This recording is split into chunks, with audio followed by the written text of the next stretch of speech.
It's a story with many angles, some complex, all tragic. An Australian in the United States on a baseball scholarship gunned down while out for a jog. 22-year-old Christopher Lane was found dead Friday, August 16th in Duncan, Oklahoma. Lane was on a baseball scholarship at East Central University in nearby Ada. He was in Duncan visiting his girlfriend, Sarah. The state medical examiner's office has confirmed the cause of death was a penetrating gunshot wound to the back. The manner was homicide. On Tuesday, August 20th, 4 days after the attack, 3 teenagers appeared in court. Charged with first-degree murder were 16-year-old Chancey Allen Luna and 15-year-old James Francis Edwards Jr. Michael Dwayne Jones, a 17-year-old, allegedly drove the vehicle carrying the other suspects.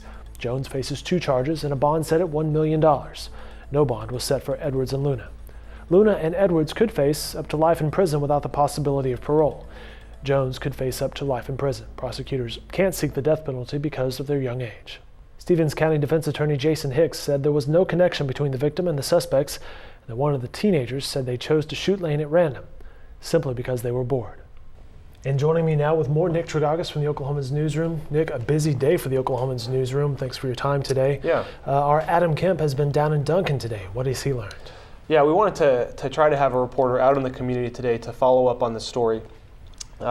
He was canvassing the streets, speaking to neighbors, speaking to people who knew the suspects in the case, went by Duncan High School to see what was going on there, stopped by a neighborhood that has been described as maybe what would be called a rougher part of town.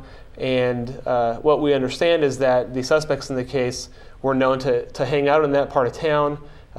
Adam spoke to some people there, and you could tell tempers were kind of frayed a little bit. That he spoke to a woman who looks at herself sort of as like a grandmotherly figure of that neighborhood, who said that she had warned the suspects to clean their act up, to get their life on the right track. And as she was talking to Adam, some other people in the neighborhood started yelling at her and fighting with her, and so There was a lot of finger pointing and a lot of people on edge down there in Duncan. Community on edge. Our Nolan Clay has also been working another angle of this. He's been looking at some of the murder defendants. Yeah, Nolan has been stationed up here in the office today, and he's been scouring the internet to look for things that we can find out about these people involved in the case.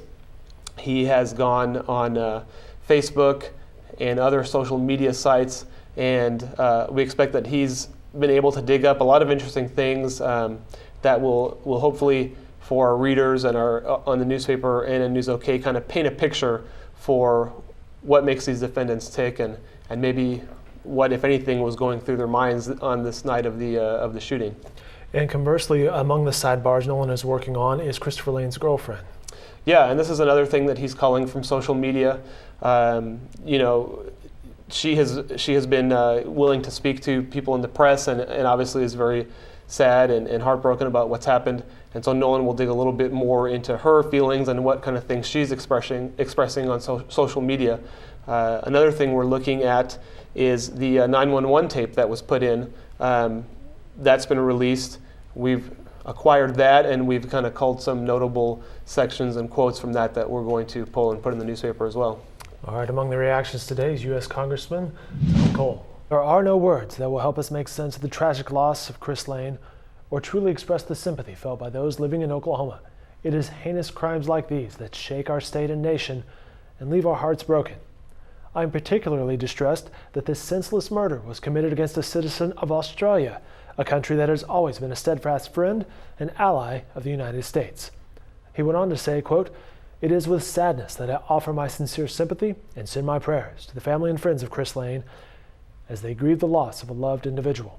To our dear friends in Australia, I extend my profound apology for this senseless, brutal crime that sadly occurred in my state and district."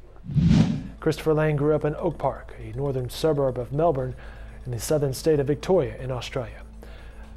Among the coverage you can find on newsok.com and the Oklahoman, you can find the charges and affidavits against the suspects, and audio from the 911 call made Friday night by a caller who saw Lane after he had been shot.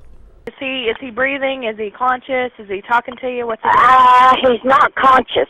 Is he still breathing? Barely. He's unconscious, barely breathing.